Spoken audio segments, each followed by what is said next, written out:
Hello and welcome to this edition of your Spartan Report. My name is Dennis Urbano. Thank you for tuning in today.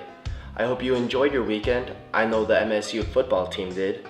It was a beautiful day for the homecoming game against the Indiana Hoosiers last Saturday. So let's go back to East Lansing for the highlights.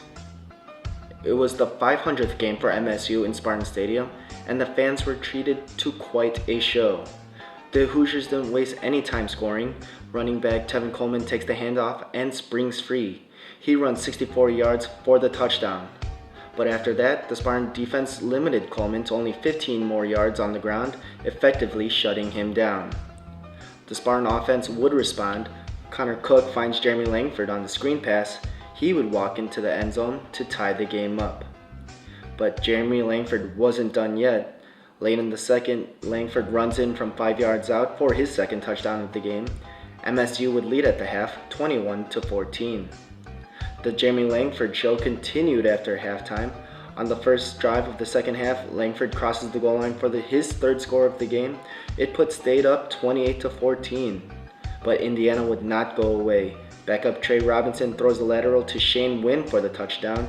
That would put the Hoosiers within 7 points. But Langford would put the nail in the coffin. He bounces to the outside and rumbles 32 yards for his fourth touchdown of the game. That's all the Spartans would need as they go on to win 42-28. The Spartans again showed some improvement on offense from their previous game. MSU racked up 479 yards on offense. Connor Cook continued to improve his play. He went 22 of 31 for 235 yards. But the real story was Jeremy Langford. The Spartan running back ran for 109 yards and 4 touchdowns. His performance made him the Big Ten Offensive Player of the Week. But Mark D'Antonio also had praise for others. The head coach gave a bunch of credit to the Michigan State crowd.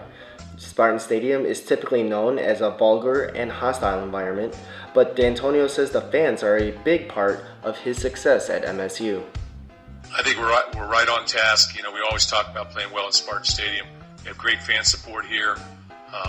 There's always a big crowd. Our players are always here in front of their families. There's a lot of reasons to play. We're comfortable here, so there's a lot of reasons to play very, very well here. And I don't think we've discouraged people. In the past 6 years, we've been pretty successful here. So we just kind of try and continue that success. The Spartans hope to use their home field advantage again this Saturday.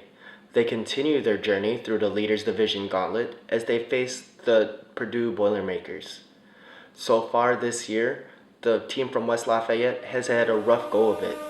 Most recently, the Boilermakers are coming off a 44-7 beatdown at the hands of the Nebraska Cornhuskers. Neither the offense nor the defense have put it all together this year, so in this week's game preview, we'll take a look at what's plaguing Purdue's football team. The Boilermaker offense has just been abysmal. They rank near the bottom of the nation in just about every offensive statistical category. Purdue is 120th in scoring offense, 162nd in total offense, and 171st in rushing offense. Head coach Daryl Hazel has even tried sitting senior quarterback Rob Henry in favor of the freshman Danny Etling. In his 2 games of play, Etling has thrown 3 touchdowns and 3 interceptions. The rushing attack doesn't help any, only scoring 3 times on the ground in 6 games. And it seems that nothing will change for the rest of this season. The story doesn't get any better with Purdue's defensive unit. The Boilermaker defense is 117th in points allowed, 105th in total offense, and gives up almost 6 yards per play. In Big Ten play alone, they have allowed 490 yards per game. The secondary will hold its own though. Frankie Williams and Ricardo Allen both have 2 interceptions on the year and will test the MSU wide receivers. Going into Saturday, the Spartans are favored by a whopping 24 points.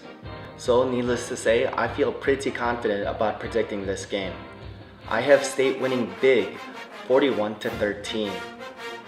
The Spartans should have a field day on defense, torturing Purdue's freshman quarterback. And the offense should continue to improve against a porous Purdue defense. So, that's my prediction. Let me hear yours. Remember, you can share your predictions or comments below or on Twitter. So, that's all for week 8 of your Spartan Report. My name is Dennis Urbano. Thank you for watching today.